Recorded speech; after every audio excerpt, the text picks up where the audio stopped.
السلام عليكم ورحمة الله وبركاته. بسم الله الرحمن الرحيم. الحمد لله رب العالمين والصلاة والسلام على رسوله محمد وعلى آله وأصحابه أجمعين، أما بعد. أعوذ بالله من الشيطان الرجيم. بسم الله الرحمن الرحيم. ما عندكم ينفذ وما عند الله باق. سورہ نحل کی آیت کریمہ میں نے آپ کے سامنے تلاوت کی ہے، جس میں اللہ رب العالمین نے ارشاد فرمایا، جو کچھ تمہارے پاس ہے وہ ختم ہونے والا ہے اور فنا ہونے والا ہے، اور جو کچھ اللہ رب العالمین کے پاس ہے وہ باقی رہنے والا ہے۔ آج کے درس میں آپ حضرات کے سامنے چند مثالیں بیان کرنا چاہوں گا۔ مقصد صرف یہ ہے کہ ہم انفاق فی سبیل اللہ، یعنی اللہ رب العالمین کی رضامندی کے لیے اللہ کے راستے میں خرچ کرنے کے سلسلے میں اپنے آپ کو مزید تیار کر سکیں۔ اگرچہ اس پر ایک درس کسی حد تک آ چکا ہے، لیکن میں یہاں پر کچھ مزید چیزوں کا تذکرہ کرنا چاہتا ہوں۔ جو کچھ ہمارے پاس ہے وہ فنا ہونے والا ہے، اور جو کچھ اللہ رب العالمین کے پاس ہے وہ باقی رہنے والا ہے۔ اس کی تعبیر ہم اس طرح سے بھی سمجھ سکتے ہیں کہ ہم کو اللہ رب العالمین نے جو کچھ مال و دولت دیا ہے، اس میں سے جو کچھ ہمارے پاس ہے وہ فنا ہو جائے گا، اور جو کچھ ہم صدقات و خیرات کر کے اللہ رب العالمین کی رضامندی کے لیے خرچ کر دیتے ہیں، وہی چیز ہمارے لیے دنیا کے اندر بھی اور آخرت میں بھی کام آنے والی ہے۔ یعنی جو کچھ بیلنس ہمارے پاس ہے، حقیقت میں بیلنس وہی ہے جو اللہ رب العالمین کے راستے میں خرچ کر دیا جائے۔ گویا انسان دنیا میں جو کچھ بیلنس بناتا ہے، بینک میں رکھتا ہے، اپنے پاس جمع کرتا ہے، اس کی جمع پونجی جو ہے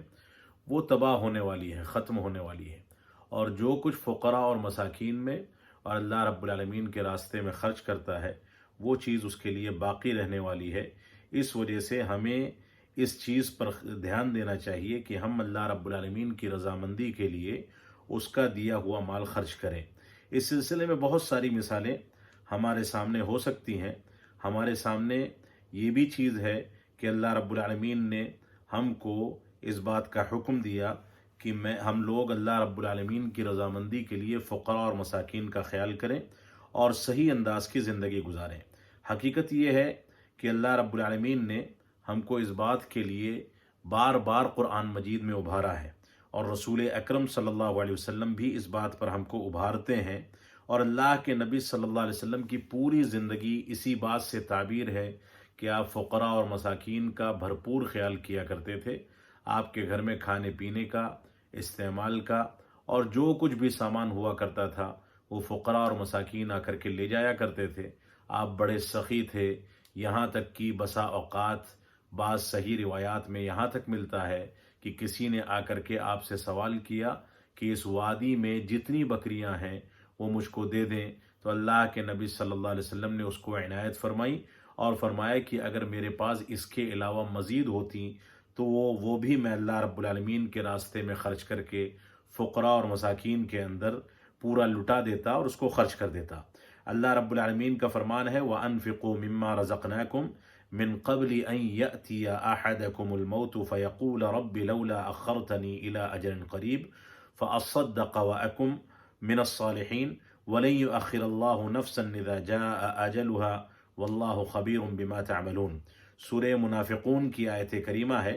اللہ رب العالمین نے ارشاد فرمایا کہ اللہ رب العالمین تم کو جو کچھ روزی روٹی دیتا ہے اس میں سے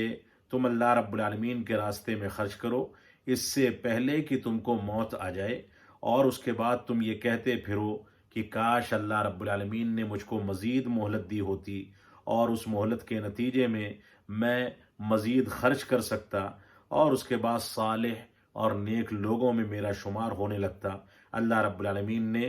اس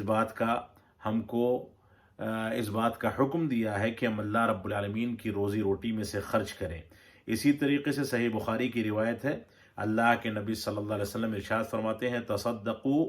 فسيأتي عليكم زمان يمشي الرجل بصدقته، کہ لوگوں اللہ رب العالمین کے راستے میں صدقہ کرو، ان قریب تمہارے اوپر ایسا دور آنے والا ہے کہ انسان اپنے صدقات و خیرات کو لے کر کے نکلے گا، اور اس کے بعد کسی کے پاس بھی آئے گا تو کوئی اس کو لینے والا نہیں ملے گا، اور اگر لینے والا ملے گا تو یہ کہے گا کہ کاش تم نے ایک روز پہلے مجھ کو دیا ہوتا، آج کے دن میرے پاس کوئی ضرورت اور حاجت نہیں رہ گئی، ابھی ہمارے لیے موقع ہے، فقراء و مساکین دنیا کے اندر موجود ہیں، ہم ان کے درمیان خرچ کر سکیں، اللہ رب العالمین کو راضی کرنے کے لیے، اللہ رب العالمین کی رضامندی کے لیے ہم اللہ رب العالمین کے راستے میں جتنا کچھ خرچ کر سکیں اتنا ہمارے لیے خیر کی بات ہے۔ اللہ رب العالمین ہم کو اس بات کی توفیق عطا فرمائے۔ اللہ کے نبی صلی اللہ علیہ وسلم سے کسی نے سوال کیا، صحابی رسول نے، یا رسول اللہ، اے اللہ کے نبی صلی اللہ علیہ وسلم، سب سے بہتر صدقہ اجر کے لحاظ سے، سب سے بہتر خیرات اجر کے لحاظ سے کون سی ہے؟ تو آپ نے فرمایا، ان تصدق وانت صحیح شحیح تخشى الفقر، کہ اللہ کے نبی صلی اللہ علیہ وسلم نے فرمایا کہ تم اس حالت میں خرچ کرو کہ تم صحیح سالم ہو اور تمہارے اندر اس مال کی لالچ بھی ہو، اس کی چاہت بھی ہو، اور تم اس بات سے ڈرتے بھی ہو کہ اگر تم خرچ کرو گے تو فقیر ہو جاؤ گے، اور تم کو امید ہو کہ مال بچا رہے گا تو اس کی وجہ سے تم غنی ہو جاؤ گے۔ تو ایسی صورت میں خرچ کرنے کا زیادہ اجر ہے کہ انسان کو مال و دولت کی ضرورت بھی ہے، اس کی لالچ بھی ہے، اور امید بھی ہے کہ اس کے ذریعے سے وہ دنیا کمائے گا، اس کے باوجود وہ خرچ کرتا ہے، تو یہ اس کے لیے بہت اہم چیز ہے۔ اللہ کے نبی صلی اللہ علیہ وسلم نے فرمایا کہ اپنے مال کو خرچ کرنے میں اس حد تک مؤخر نہ کرو کہ تمہاری روح تمہارے حلقوم تک پہنچ جائے، تمہارے گلے تک پہنچ جائے، اور اس کے بعد تم یہ وصیت کرتے پھرو کہ فلاں کے لیے اتنا دینا ہے، فلاں کا اتنا قرضہ میرے اوپر ہے، یا فلاں کے یہ حقوق ادا کرنے ہیں۔ جب انسان موت کو یقینی سمجھتا ہے تو وصیت کرتا پھرتا ہے۔ تو اللہ کے نبی صلی اللہ علیہ وسلم نے فرمایا کہ موت قریب آنے کے بعد تم صدقات و خیرات یا مال و دولت کی وصیت نہ کرو، بلکہ اس وقت وصیت کرو جب تم صحیح سالم ہو، تمہارے اندر مال کی لالچ بھی ہے، مال کی چاہت بھی ہے، اس کے باوجود اس چاہت کو دبا کر کے تم اللہ رب العالمین کے راستے میں خرچ کرتے ہو، تو یہ اصل میں نیکی ہے اور یہ حقیقی صدقہ ہے۔ اس وجہ سے ہماری ذمہ داری ہے کہ ہم قرآن و سنت کی روشنی میں اس چیز کو، اس صفت کو اختیار کریں۔ اللہ رب العالمین نے سورہ آل عمران میں ارشاد فرمایا، لن تنالوا البر حتى تنفقوا مما تحبون، کہ تم لوگ نیکی اس وقت تک نہیں پا سکتے جب تک تم اس مال کو خرچ نہ کر دو، جو مال تمہاری نظر میں محبوب ہے اور تم اس کو چاہتے ہو کہ وہ تمہارے پاس باقی رہے، اس کے باوجود اللہ رب العالمین کی رضامندی کے لیے، اللہ رب العالمین کی خوشنودی کے لیے اس مال کو تم خرچہ کرتے ہو۔ اس وجہ سے ہمیں ایسی صورت میں مال و دولت کو خرچہ کرنے کے لیے قرآن و سنت کی روشنی میں کوششیں کرنی چاہیے۔ رسول اکرم صلی اللہ علیہ وسلم کا فرمان ہے، سبعۃ یظلہم اللہ فی ظلہ یوم لا ظل الا ظلہ، 7 ایسے لوگ ہوں گے جن کو اللہ رب العالمین قیامت کے دن اپنے عرش کے سائے میں جگہ دے گا۔ اس دن اللہ رب العالمین کے عرش کے سائے کے علاوہ کوئی سایہ نہیں ہوگا، اور انسان اپنے اپنے عمل کے مطابق پسینوں میں ڈوبا ہوا ہوگا۔ اسی میں فرمایا ان 7 لوگوں میں ایک وہ آدمی ہوگا جو اپنے داہنے ہاتھ سے صدقات و خیرات کرتا ہے، اللہ رب العالمین کی رضامندی کے لیے، ریاکاری، شہرت طلبی سے بچتے ہوئے، اور اس کے بعد اتنا زیادہ مخفی رکھتا ہے اس صدقات و خیرات کو کہ اس کے بائیں ہاتھ کو بھی خبر نہیں ہوتی کہ اس نے صدقات و خیرات کیا ہے۔ یہ ہماری ذمہ داری ہے کہ ہم اس انداز سے قرآن و سنت کی روشنی میں صدقات و خیرات کریں۔ اللہ رب العالمین کا فرمان ہے، خذ من اموالہم صدقۃ تطہرہم وتزکیہم بہا۔ سورہ توبہ کی آیت کریمہ ہے کہ اللہ کے نبی صلی اللہ علیہ وسلم، آپ ان سے زکوٰۃ کا مال لے لیں، کیونکہ یہ زکوٰۃ ان کو پاکیزہ کرتی ہے اور ان کے مال و دولت کو پاک و صاف کر کے ان کو بالکل پاکیزہ کر دیتی ہے، منزہ کر دیتی ہے ہر چیز سے اور ہر گندگی سے۔ اسی طریقے سے اللہ کے نبی صلی اللہ علیہ وسلم نے ہم کو بے شمار مقامات پر قرآن و سنت کی پیروی کرنے اور غریبوں کا خیال کرنے کا حکم دیا۔ رسول اکرم صلی اللہ علیہ وسلم فرماتے ہیں، من نفس عن مؤمن قربۃ من قرب الدنیا نفس اللہ عنہ قربۃ من قرب یوم القیامہ۔ اللہ کے نبی صلی اللہ علیہ وسلم کا فرمان ہے، جس نے کسی مسلمان سے کسی انداز کی تکلیف کو دور کیا،